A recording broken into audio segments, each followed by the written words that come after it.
ಭಾರತದ ಜನತೆಯಾದ ನಾವು ಭಾರತವನ್ನು ಸಾರ್ವಭೌಮ ಸಮಾಜವಾಗಿ ಧರ್ಮನಿರಪೇಕ್ಷ ಪ್ರಜಾಸತ್ತಾತ್ಮಕ ಗಣರಾಜ್ಯವನ್ನಾಗಿ ರೂಪಿಸುವುದಕ್ಕಾಗಿ ಭಾರತದ ಎಲ್ಲ ಪ್ರಜೆಗಳಿಗೆ ಸಾಮಾಜಿಕ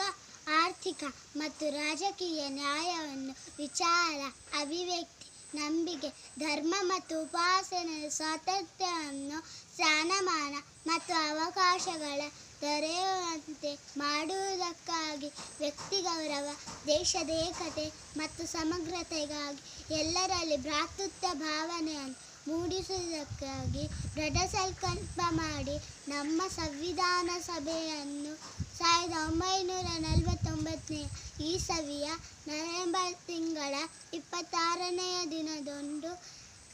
ನಮಗೆ ಅರ್ಪಿಸಿಕೊಂಡು ಅಂಗೀಕರಿಸಿ ಶಾಸನವಾಗಿ ವಿಧಿಸಿಕೊಂಡಿದ್ದೇವೆ.